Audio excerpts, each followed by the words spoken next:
દુનિયામાં સૌથી વધારે સારું ઈચ્છનાર તમારું દુનિયામાં એક જ વ્યક્તિ છે ને એ માતા પિતા. એનાથી વધારે કોઈ સારું તમારું ના ઈચ્છે. ક્લાસમાં અડધી મિનિટ બહાર રોકાયા, ઉતાવળ સહેજ પણ ના કરશો. તમે અડધા કલાક પહેલા જાઓ છો. ક્લાસને કમ્પલસરી એનું જે એન્ટ્રન્સ છે ત્યાં થોડાક નમવાના. નમે સૌને ગમે, ક્લાસને પણ તમે ગમશો. બહુ પ્રેમપૂર્વક બેસીને એને પગે લાગીને માથે આમ રાખીને બહુ સ્નેહથી સ્માઇલ સાથે અંદર એન્ટર થાવ. ક્લાસ તમારું સ્વાગત કરશે. ક્લાસ ના વાઇબ્રેશન એવું વિશે કે આ 30 જણના ક્લાસમાં આ હીરો છે મારો, કે જે મને આટલું. બીજા તો કેવા કરશે ખબર? આઈને ધડાધડ આ નંબર બેસી જાઓ. લશ્કર જાણે કૂદાકૂદ કરતું હોય એમ યુદ્ધ કરવા જતો ક્લાસમાં ફટફટ બેન્ચીસ પર બેસી જશે. યાર તમારું ફ્યુચર બને. એ નિર્જીવ વસ્તુ છે, પણ નિર્જીવ છે પણ વાઇબ્રેશનની એની પણ ઉપર અસર થાય છે. સાયન્સ ભણતા હશે તો ખબર હશે.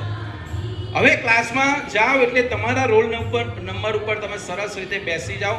બેસતા પહેલા તમને ખબર હશે કે એ 6 દિવસ તમારે બેન્ચીસ ઉપર બેસવાનું છે. 6 પેપર હોય તો 5 પેપર હોય, 5 પેપર માટે જગ્યા તમારી હવે બુક થઈ ગઈ છે. બોર્ડની પરીક્ષામાં તમારો જ હક છે. 8 અબજ દુનિયાના લોકોમાં એ બેન્ચીસ ઉપર બેસવાનો તમારો જ હક છે. તો એ સીટ તમારા માટે બહુ ઇમ્પોર્ટન્ટ છે. કોઈ આઈએસ બને, આઈપીએસ બને, જજ બને, કલેક્ટર બને કે વડાપ્રધાન બને તો જઈને સીધા ખુરશી પર આમ આડે ધડ આવીને બેસી નહીં જતા. બહુ રિસ્પેક્ટફુલ ઉપર ખુરશીને આમ પગે લાગે છે અને પગે લાગ્યા પછી બેસે છે. તો આપણું આ ફ્યુચર બનાવનારી ખુરશી છે, એને પણ પ્રેમથી પગે લાગો અને એને પણ વાઇબ્રેશન ફેંકો કે મારી યાદ શક્તિ, મારું પેપર, મારું ફ્યુચર તારા હાથમાં છે. હું તને પ્રણામ કરું છું. અને કમ્ફર્ટેબલ રીતે બેસો. એટલે અડધી મિનિટ ફરીથી આંખો બંધ કરો. સૌથી પહેલા તમે જેને પણ માનતા હો, ઈષ્ટદેવ, કોઈ પણ ભગવાન, માતાજી કે કોઈ પણ જેને તમે દુનિયામાં આધ્યાત્મિક શક્તિ માનતા હો, XYZ, એને એક અડધી મિનિટ માટે ઇમર્જ કરો, યાદ કરો. યાદ કર્યા પછી એની પાસેથી શક્તિ લો. કારણ કે આ પેલું જે 2% વાત કરું છું ને, એનો મારો પર્સનલ અનુભવ છે. પરીક્ષાની અંદર જ્યારે કોઈ કામ ના આવે ને ત્યારે અલૌકિક શક્તિ કામમાં આવે છે. પણ એને તમે જણાવો તો આ બધું કહેવાથી જ આવે. માગ્યા વિના માય ના પીરસે. તમારે માગવું પડે, તમારે એને કહેવું પડે કે હું બેઠો છું, તને બોલાવી રહ્યો છું, તું આવ. જ્યાં સુધી મોબાઈલ અહીંયા હોય, ચાર્જર અહીંયા હોય ને તમે કહો કે મેં ચાર્જરની જોડે મોબાઈલ મૂક્યો છે તો મોબાઈલ ચાર્જરને ખબર ના પડે કે એને ચાર્જ કરવાનો ના થાય. તમે 1 વર્ષ મૂકો, સહેજ પણ મોબાઈલ ચાર્જ ના થાય. એના માટે તમારે ચાર્જર લઈને જે પાવર સ્ટેશન છે ત્યાં એને સેટ કરવાનું. જ્યાં સ્ત્રોત મળે છે એને ક્લિક કરીને સ્વિચ પાડવાની. પછી કહેવાની જરૂર નથી. તો આ ચાર્જ કરવાનો ભગવાનને, અને એક વખત ચાર્જ કરી દો પછી એને જાતે કામ.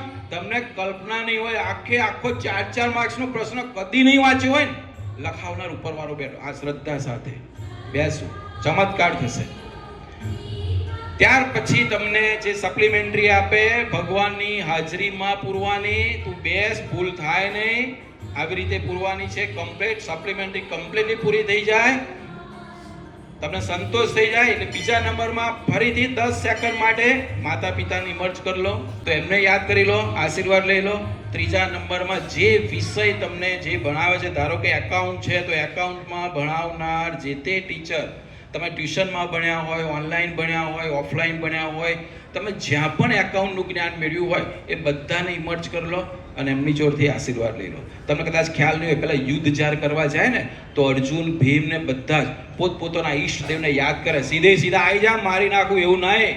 શંખ ફૂંકાય, બધા ભગવાનને યાદ કરે.